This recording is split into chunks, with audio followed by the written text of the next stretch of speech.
Tonight, the Supreme Court rules that Donald Trump has some immunity from criminal prosecution.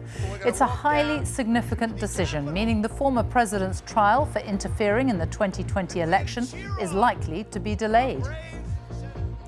Donald Trump cannot be prosecuted for anything he did when he was officially acting as the president, because the Supreme Court says that is covered by presidential immunity. Also tonight, political parties in France work together to try to block Marine Le Pen's hard-right national rally from sweeping to power in the French Parliament next weekend. As one British hope wins in straight sets today, Andy Murray decides tomorrow if he's fit enough after back surgery for his Wimbledon farewell.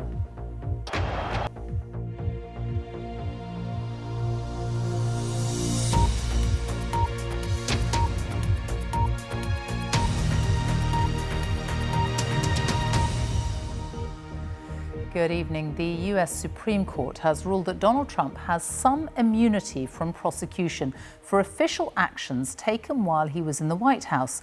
The landmark decision is likely to delay his trial for interfering in the 2020 election. The former president described the decision as a big win. Our North America editor Sarah Smith reports. The powerful Supreme Court has the final say on what presidents can and cannot do. Today's historic ruling means a president can never be prosecuted for anything that's part of their official duties, but they do not have immunity for non-official acts. So what does this mean for the criminal cases against Donald Trump? Fight for Trump! Fight for Trump! When he spoke to supporters on January the 6th, was he officially acting as the president or as the losing candidate? We fight like hell, and if you don't fight like hell, you're not going to have a country anymore. Donald Trump is facing criminal charges related to the January the 6th riot and attempting to overturn the election results. As his supporters stormed the Capitol building, they chanted, "Hang Mike Pence," angry with the vice president because he refused to block the certification of Joe Biden as president. Mr. Pence had to be evacuated from his office. Donald Trump cannot now be prosecuted for all the conversations in which he had been pressuring Mike Pence to overturn the election results. The Supreme Court did not say whether all the charges Donald Trump is facing are covered by presidential immunity. So it's going to have to be argued out in a lower court which of his actions were official presidential acts and have immunity, and which were not, meaning he can still be prosecuted for them. Trump is also facing charges in the state of Georgia for trying to overturn the election result there. He phoned a local official and asked him to find more votes. So, look, all I want to do is this. I just want to find 11,780 votes, which is one more than we have, because we won the state. A court will have to rule on whether he was acting as president or not when he made that call. Justice Sonia Sotomayor, a more liberal judge, completely disagrees with the ruling, saying, "In every use of official power, the president is now a king above the law. If he orders the Navy SEAL Team 6 to assassinate a political rival, immune. Organises a military coup to hold on to power, immune." Until now, every president who has served in the United States has understood that he could be prosecuted if he engaged in criminal conduct while president. Going forward, presidents know they're free. The most immediate effect of this ruling will be to further delay the 3 court cases Mr. Trump is still facing, making it all but certain they will not come to court before November's election. So that's why Donald Trump is claiming victory, saying that this is a big win for him. Democrats are absolutely furious. They say that this ruling will further delay the trial against Donald Trump for trying to overturn the 2020 election results and the January the 6th riot. But they're also warning about what the consequences could be if Donald Trump is re-elected to power and is in the White House knowing that he has complete immunity for anything he does as an official presidential act. And of course, his strategy all along has been to try and delay all of these court cases. The January 6th case was actually supposed to start at the beginning of March, but it has been continually delayed, and it now will not start before the presidential election in November. And remember, if Trump wins that election, he can immediately simply order the Department of Justice to drop that case, and it would never have to be heard at all. Sarah Smith, our North America editor, thank you. A day after the far-right National Rally came top in the first round of French parliamentary elections, President Macron is joining together with political opponents to try to block them from forming a majority government. A number of centrist and left-wing candidates who came third in their constituencies yesterday have already pulled out of Sunday's second round in an attempt to avoid splitting the vote and handing an easy win to National Rally. Andrew Harding has the story. Paris the day after, and for many here, a profound sense of shock. It's like having a hangover, says Sandrine, a legal assistant of yesterday's election results. People are fed up with politics, says Caroline, so they're turning to the extremes. It's the people's choice, says Margarita, and given the high turnout, we'll get the government we deserve. They're all talking about this woman, Marine Le Pen, whose party, the National Rally, took the lead in Sunday's vote. If the surname is familiar, that's because her father, Jean-Marie Le Pen, was a notorious far-right politician, a racist and anti-Semite. But his daughter has softened the National Rally's image and platform, and last night won big across the nation. Her party's populist, anti-immigrant, Eurosceptic message, and its 28-year-old candidate for the Prime Minister's job, finding broad appeal.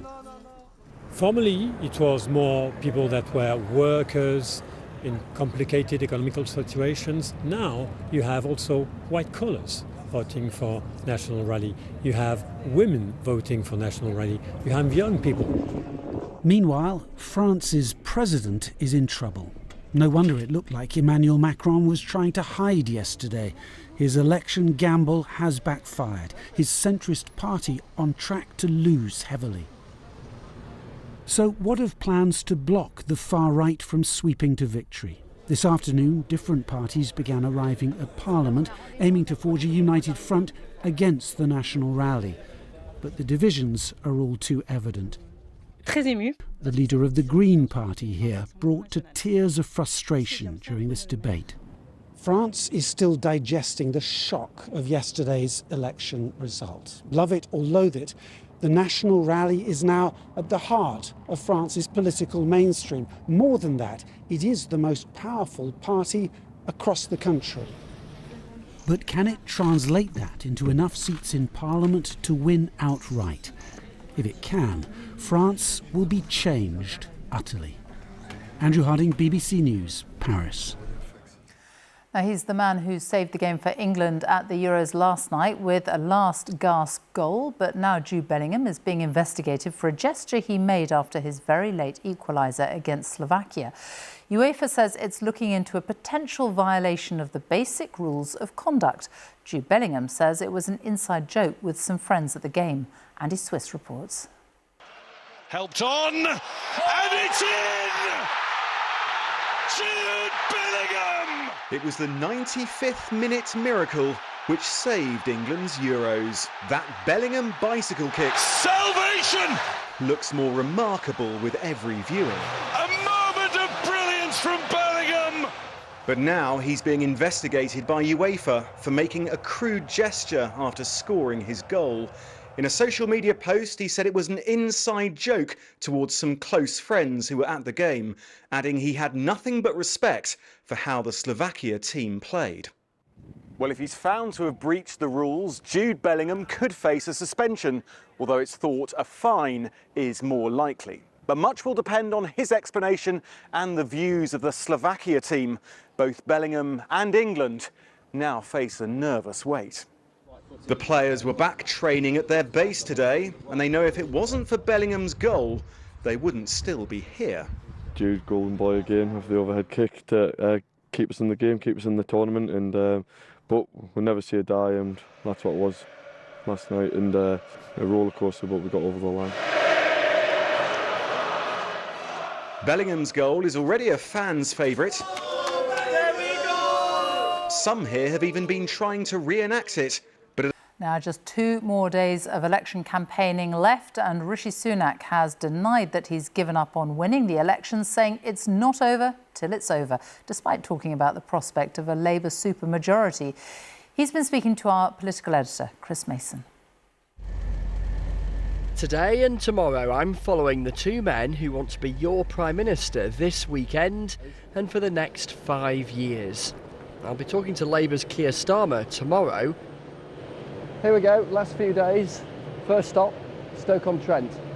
It's Rishi Sunak today, as both men embark on a masochistic hurtle around the UK before polling day. So, on to the battle bus for the first visit. Welcome to the bus. Thank you. This, a business that distributes medicines. The production line of campaigning has a similar regularity too. Visits like this are a chance to make his pitch to workers in a relatively controlled environment. Here we go. Here it comes.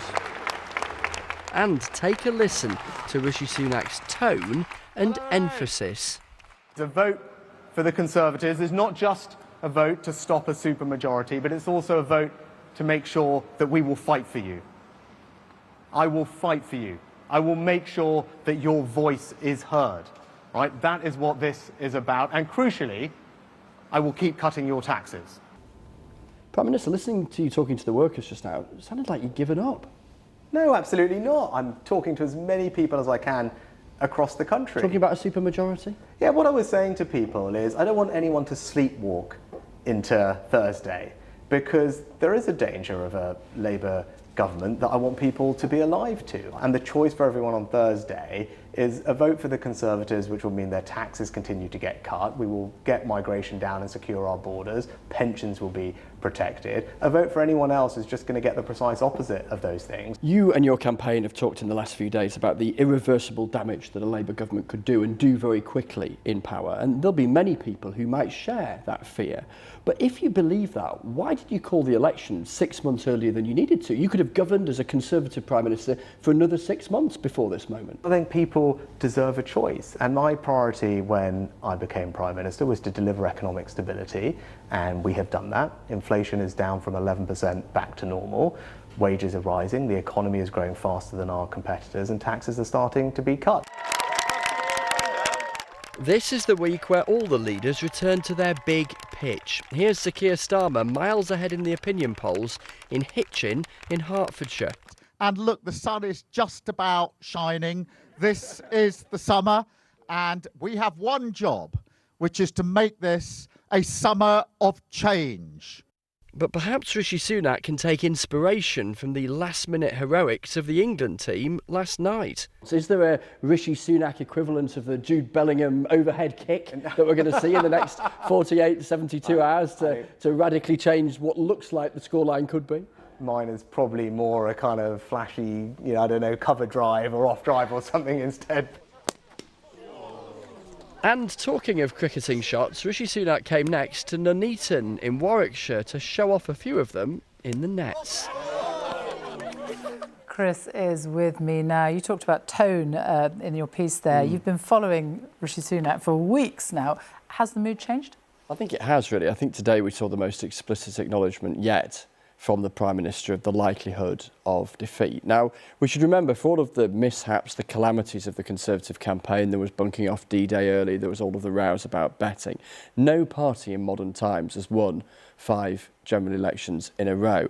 And that was the historical precedent that he's been up against since the day he took the job of Prime Minister, and he's well aware of that. Still been quite something, though, to see just how defensive a campaign he has fought. He's been in Hinckley in Leicestershire tonight. Now, that is a seat in its various guises that has been Conservative for half a century, and the Prime Minister campaigning there just a couple of days ahead of polling day. Now, the key story of this campaign, for all of the noise, for all of the hullabaloo, is that the gap between Labour and the Conservatives in the opinion polls, with Labour seemingly miles ahead, hasn't really budged. Now, there is one poll tonight by Savanta for The Telegraph, which paints a marginally better picture for the Conservatives, but the gap is still pretty big.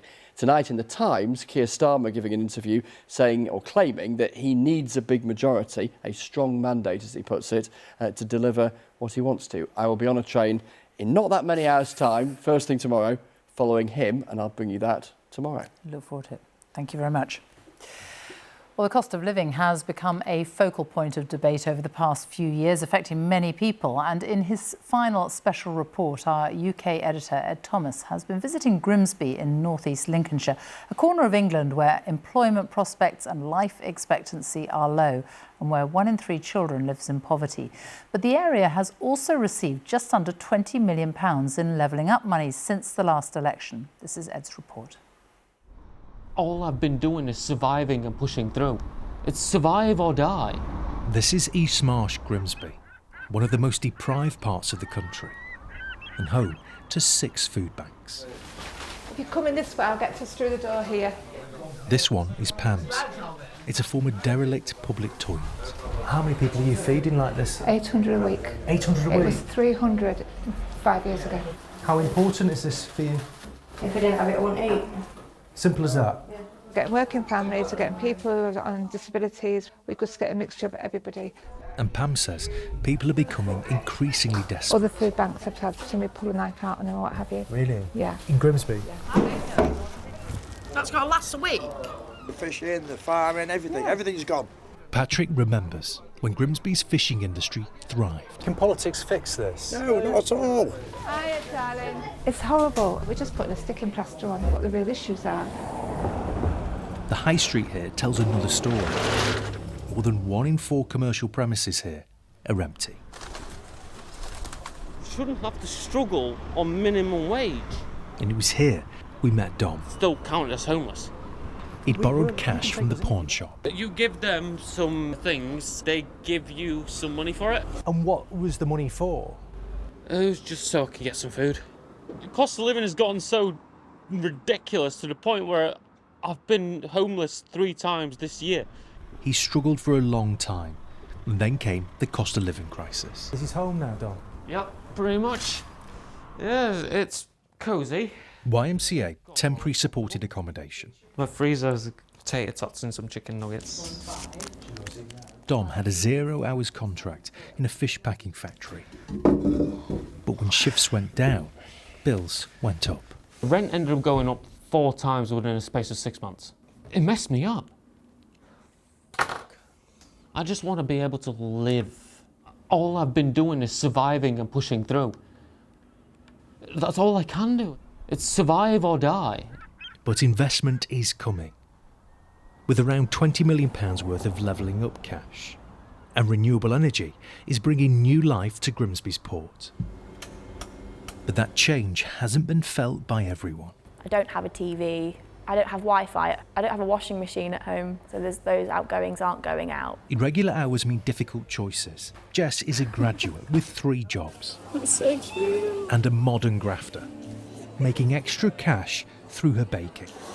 Cost of living matters. I think people are angry and confused. Are you determined to see things around in Grimsby? Yeah, I think that's where I'm rich in many ways, is that I have friends and I have a community of people. This is Doc's Academy, which is... This is what Grimsby needs more of. We've got Electric Six playing. Wealth creators like Will. He came here from London, set up this music venue, brewery and bar. We've created about 45 jobs here and we're training people to brew. Why does this matter? And I think it's really important for young people of this town to see that there are great things happening, things that they want to stick around in Grimsby for. That was absolutely full of vegetables this morning. But for those in crisis now, many in Grimsby told us politics couldn't fix their lives. How does it feel? Sad, broken. You're not a human being anymore. What has the cost of living done here? What's it done? It stripped people of their dignity. Reverend Kay fears many in crisis won't vote. And is that a worry for democracy? Absolutely awful. It makes me so angry. My granddad was one of those that fought for unions, fought for the strength of the working man, and it's just been totally disenfranchised. Can you keep on doing this emotionally? I'll die before I stop. We are like 2 flights of stairs up. And this is the challenge facing the next government. You're welcome. Jessica is a single parent and money is tight. 1 in 4 kids here grow up in poverty. It brings you down. You come in. You feel isolated because you can't do the things with your children that you want to do. You just feel a little bit helpless. The mum hoping that life can be more than just a struggle. I want Lucas to be able to thrive and Isabella, my eldest, achieve everything that she wants in life every day without a worry in the world. Ed Thomas, BBC News, Grimsby. The Liberal Democrat leader has been proving that he has a head for heights today. In his latest stunt, Sir Ed Davey performed a bungee jump. He's urging voters to do something new and back his party on Thursday. Well, I'm asking people to do something, many people do something they've never done before, which is vote Liberal Democrat this coming Thursday. We're finding a lot of lifelong Conservatives considering us. They don't want to vote Conservative. Some young people who've never voted before, and we're saying, do something you've never done. I've just done it. I've never done that before. So take the plunge. The SNP leader, John Swinney, says his party will always put the interests of Scotland first. On a visit to Peterhead Fish Market in Aberdeenshire, he said the Conservatives will lose decisively to Labour and urged voters to back his party. And what people in Scotland need to think about is what protection do they want to make sure that Scotland's interests are taken forward in the next Parliament. And SNP MPs will always put the interests of Scotland first. They will fight against austerity and the spending cuts the Labour Party is going to deliver. And they will make sure that Scotland has a future that's made in Scotland for Scotland. John Swinney, well, in the northeast of Scotland, the election campaign has been dominated by a debate about the future of North Sea oil. Politicians are under pressure from environmentalists to tackle climate change and from businesses and unions to protect profits and jobs. Our Scotland editor, James Cook, reports now from Aberdeen. When BP struck oil in the North Sea, Aberdeen struck gold. The boom brought jobs for the city, profits for energy giants and taxes for the Treasury. But now the pressure is on to shift to green power, and workers are worried. If you stopped it tomorrow, you'd bankrupt this area. This place would be devastated, and they have no plan at all. None of them, not Labour, not the SNP, not the Tories, nobody. This is how I make my living. This is how I feed my kids and put them through education. When the Ukraine war pushed up the price of oil, the Conservatives pushed up taxes on production. Labour wants to go further and invest the proceeds in renewable energy. But business leaders have concerns. We can't cut off oil and gas right now when the jobs and the technologies aren't there at scale in renewables. How concerned are you about the future of the industry and the city? A windfall tax is meant to be a one-off windfall tax. This has now been extended for 6 years. It's now an arbitrary 75% tax on one of Scotland's biggest industries, and it's having an impact on jobs. Investment is on hold at the moment, and we're very concerned about it. Unions are also concerned about job losses. Unite is a Labour donor, but also a critic. We're saying no more blank cheques for the Labour Party. If they don't side with workers and don't side with communities, obviously that funding will fund campaigns like this instead of going to the party. North Sea oil and gas production peaked a quarter of a century ago. There's no real debate here about whether this industry needs to move from fossil fuels to renewable energy, but there is disagreement about the speed of that change and how it's managed. But are warnings of tens of thousands of job losses credible? If we see that we have no support for the industry, we have complete decline, everything stops, and we'll have a massive job impact. Now, will it happen? It is unlikely, but because what we will see, hopefully, is an offset from the renewable sector. So one declines, the other one is increasing. We need to get it just right. So, should any new oil exploration be approved? The Tories say yes, the SNP and Lib Dems maybe, Labour no. Climate campaigners say even that's not enough. What I don't see is true leadership, brave leadership to take us to net zero. What I'd like to see more of is stopping new oil and gas production. So what I mean by that is not just the licences to be granted, but those licences in the pipeline just now. At this election, the question is not just who governs Britain, but who powers it. James Cook, BBC News, Aberdeen. And you can find out more about all the main parties' policies on oil and gas and climate change in our manifesto guides, which are on the BBC News website. Now, Hurricane Beryl is tearing its way through the Caribbean with wind speeds of more than 130 miles an hour. Grenada and Barbados are feeling the full force of the Category 4 storm. Power is down on Grenada's main island, and reports from the outlying island of Carriacou say it has been flattened. The Prime Minister of St Vincent says he is expecting a natural disaster that could continue for days.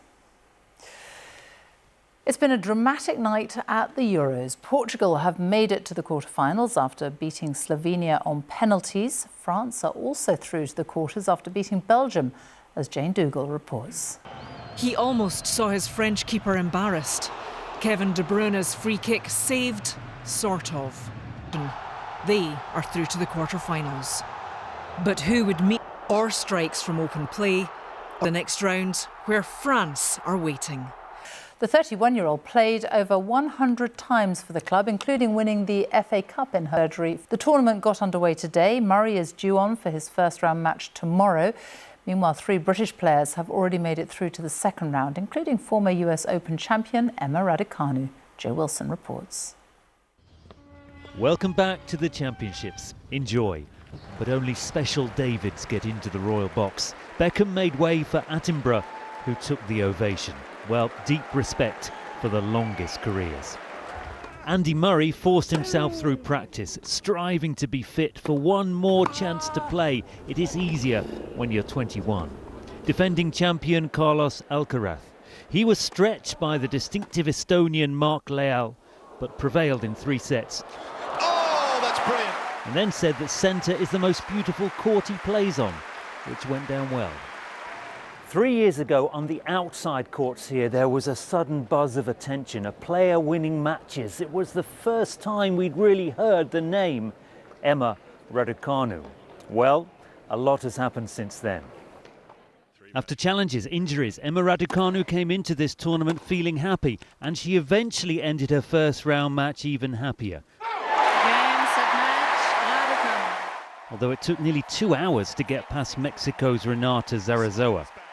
At the end of the day, you have to just do what it takes to get over the line. And honestly, watching the football last night, it was like winning ugly, like it all counts. Well-timed line for a sporting audience. For a dominant British victory, watch this forehand. With that, Sonny Cartal of Brighton had knocked out the number 29 seed, Sorana Cristea of Romania, 6-love in the third. Top of court 16, London's Lily Miyazaki won her first round match, 6-1, 6-2. First victory here, aged 28. Why not stop for another photo? Joe Wilson, BBC News, Wimbledon. Time now for a look at the weather. Stav Daniels is here. Hello. Hi there, Sophie. Thank you very much.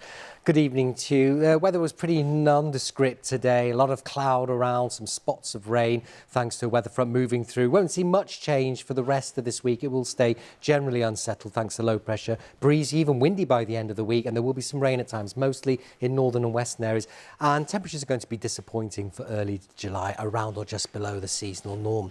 Now, we do have a ridge of high pressure which has been building in, so that's pushing that rain out into the North Sea. There'll still be a bit of a hangback, I think, for eastern England, East Anglia and the southeast. Some spots of rain, thicker cloud there. Elsewhere, it looks like the skies will turn clearer. Just a few showers, northern and western Scotland, but under the clear skies, it will turn chilly. 8 or 9 degrees will be the low. Where we have the cloud, then at 10 to 13 Celsius. So this area of high pressure is exerting a little arm of a ridge of high pressure across the UK. So there shouldn't be too much in the way of rain around, I think, tomorrow. We'll start off cloudy in the southeast, some sunshine from the word go. Through the afternoon light today, I think the clouds will tend to build as the temperatures rise a little bit. And there'll be a few showers in Scotland, Northern Ireland, northwest England. These sorts of values are pretty disappointing, 16 to 19 Celsius. Hopefully it stays dry for Wimbledon tomorrow, 19 or 20 degrees, maybe some glimmers of brightness. Wednesday, though, we see low pressure moving in, so I think there's a greater chance of seeing some disruption to play there. Here it is, Wednesday, we've got low pressure sweeping in, a lot of cloud around, stronger breeze, outbreaks of rain, mostly in the north and the west. I think later in the day, the rain could become lighter across the southeast, and some sunshine for Northern Ireland, Western Scotland, but a few showers here. 16 to 18 Celsius, again, pretty disappointing. Then as we head into the end of the week and the weekend, There'll be heavy showers, strong winds across northern and western parts of the country. Some of them could be thundery as well. Best of any brighter weather or drier interludes will be towards the south and east. But here, the sort of temperatures we're looking at, still no sign of any warm and sunny weather on the horizon just yet. Keep tuned to the weather, Sophie. Stav, thank you very much. And that's it from us, somewhat later than usual. Right now on BBC One, it is time to join our colleagues for the news where you are. Very good night.